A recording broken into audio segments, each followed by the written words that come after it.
ابھی وہ اگلے دن ایک مولانا صاحب نے میرے خلاف کلپ چڑھایا ہوا اور گالیاں دیں.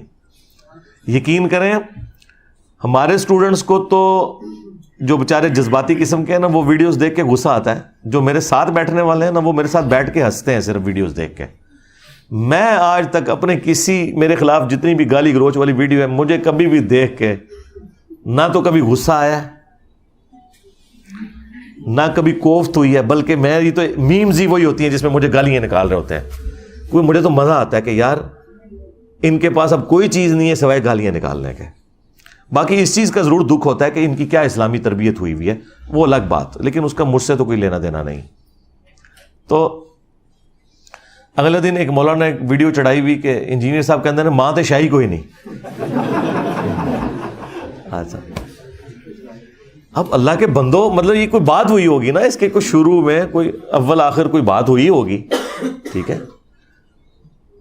یہ بات تو اللہ کے نبی نے بات کی ہوئی ہے, بخاری مسلم دونوں میں حدیث ہے, تم میں سے کوئی شخص اس وقت تک مومن ہی نہیں ہو سکتا جب تک کہ میں اسے اس کے ماں باپ اولاد سب لوگوں سے بڑھ کر عزیز نہ ہو جاؤں. اسی کو میں نے ٹرانسلیٹ کیا کہ جہاں کہیں اللہ اور اس کے رسول کی بات آ جائے وہاں ماں باپ تو شاہی کوئی نہیں. آپ مجھے بتائیں, یہ تو حدیث ہے بخاری مسلم کی. اس کو ظاہر ہے میں نے اپنے انداز میں بیان کیا ہے نا. جو مفکرین ہوتے ہیں یا جو شعراء ہوتے ہیں وہ انہی باتوں کو ایک ڈفرنٹ فارم میں پریزنٹ کرتے ہیں, مطلب وہی ہوتا ہے. صحیح مسلم میں حدیث ہے کہ بے شک اللہ تعالیٰ اس کتاب کی وجہ سے بعض لوگوں کو عروج دیتا ہے اور بعض کو پستی کا شکار کرتا ہے. اور یہ چونکہ مضارع کا صیغہ مستقبل کو بھی کفایت کرتا ہے کہ اللہ قرآن کی وجہ سے کچھ لوگوں کو عروج دے گا, کچھ کو زوال دے گا. لیکن ڈاکٹر اقبال نے اسی حدیث کو ٹرانسلیٹ کیا ہے ماضی کے صیغے میں. وہ زمانے میں معزز تھے مسلمان ہو کر اور تم خوار ہوئے تارک قرآن ہو کر. یہ جواب شکوہ کا شعر. حدیث میں تو یہ نہیں تھا, حدیث میں یہ تھا کہ اس کتاب کی وجہ سے قوموں کو عروج ملے گا اور بعض کو زوال ملے گا. مستقبل کی خبر تھی. ڈاکٹر اقبال نے اسے ماضی کی خبر بنایا کیونکہ آج ہم مستقبل میں بیٹھے ہیں, ہمارے لیے تو ماضی ہو چکا ہے, ہمارے ساتھ جو کچھ ہوا, چاہے وہ ہمارے ساتھ تاتاریوں نے کیا یا کلونین پاورز نے کیا, ہم نے خواری تو کاٹ لی ہے. تو اسی بات کو ایک ڈفرنٹ انداز میں انہوں نے پہنچا دیا. کی محمد سے وفاتوں نے تو ہم تیرے ہیں, یہ جہاں چیز ہے کیا لوح و قلم تیرے ہیں. اس پہ جواب شکوہ کنکلوڈ ہوا ہے نا. دیکھیں مولویوں کی کوئی تقریر ڈاکٹر اقبال کے شعروں کے بغیر مکمل نہیں ہوتی. اور کہتے ہیں علامہ اقبال نے فرمایا. علامہ اقبال کو کہڑی ڈگری سی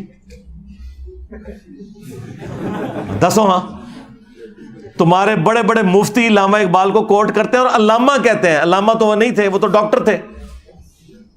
فلسفی میں انہوں نے پی ایچ ڈی کی ہوئی تھی. دین انہوں نے اسی طرح حاصل کیا جس طرح میں نے. بہرحال میں نے تو الحمدللہ جس لیول کے اوپر آپ کے سامنے بیان کیا ہے, تو ڈاکٹر اقبال نے بھی ویسے بیان نہیں کیا کہ آپ کو آیات یا حدیث کے کوئی حوالے بتائے ہوں. لیکن ان والے تک علامہ اقبال کہنے نے, انہوں تک کہنا چھوڑ دیں. کی محمد سے وفاتوں نے تو ہم تیرے ہیں, یہ جہاں چیز ہے کیا لوح و قلم تیرے ہیں. یہ اللہ کی طرف سے انہوں نے جواب دیا کہ اگر تو نے میرے نبی کے ساتھ وفا کی نا اے امت محمدیہ صلی اللہ علیہ وآلہ وسلم, پھر ہم تیرے ہو جائیں گے. اور یہ دنیا تو کوئی چیز نہیں, لوح و قلم پہ بھی فیصلے پھر تمہاری دعاؤں کے اوپر ہوں گے اگر تم میرے نبی کے وفادار رہے. اب یہ قرآن و حدیث میں ان الفاظ کے ساتھ تو کہیں بات موجود نہیں, لیکن پورے قرآن و سنت کی تھیم یہی ہے کہ کی محمد سے وفاتوں نے تو ہم تیرے ہیں, یہ جہاں چیز ہے کیا لوح و قلم تیرے ہیں.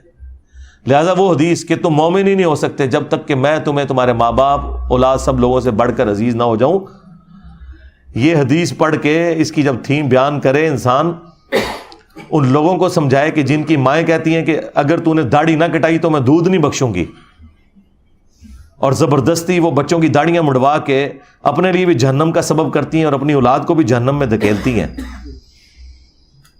اور اپنی بچیوں کا حجاب اتروا دیتی ہیں کہ اچھے رشتے نہیں ملیں گے، اور بعد میں بھی جو ملتے ہیں رشتے وہ بھی جو گند کھاتے ہیں بعد میں وہ بھی پتہ چل جاتا ہے۔ تو ایسے ماں باپ کو پھر ہم نہ سنائیں کہ ہم نے اللہ اور اس کے رسول کی بات ماننی ہے، تو سیدھے شاہی کوئی نہیں۔ ماں باپ کے ساتھ حسن سلوک کا حکم اللہ نے دیا ہے۔ اگر ماں باپ اللہ اور اس کے رسول کے باغی ہیں پھر ان معاملات میں ان کی بات نہیں مانی جائے گی۔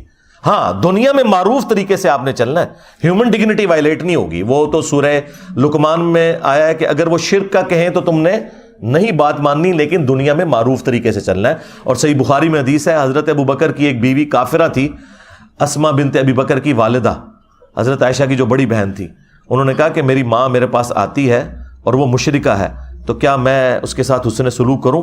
تو اللہ کے نبی صلی اللہ علیہ وآلہ وسلم نے فرمایا کہ ہاں تم اس کے ساتھ حسن سلوک کرو۔ یعنی دنیا میں آپ نے معروف طریقے سے معاملات کو لے کے چلنا ہے، سیدھی سی بات ہے۔ اس طرح آؤٹ آف کانٹیکسٹ تو آپ جس کی بھی چیز کو کاٹتے رہیں، اس کا تو کوئی اینڈ ہی نہیں ہونا، آپ جو مرضی کرتے جائیں۔ لیکن آپ نے فرق دیکھا، ہمارے اسٹوڈنٹس یہ حرکت کسی کے ساتھ نہیں کرتے، اور ہمارے مخالفین کرتے ہی یہی ہیں، اور اپنا لقمہ اس کے منہ میں داخل کرتے ہیں، اور پھر کہتے ہیں جی جوڈیشری سے کیسز کیوں فارغ ہو جاتے ہیں۔ یار جوڈیشری میں جو لوگ بیٹھے ہوئے ہیں وہ ملوٹے تو نہیں ہیں، تمہارے بزرگوں کے عبادت گزار تو نہیں ہیں۔ جوڈیشری نے تو اپنے معاملات کو لے کے چلنا ہے۔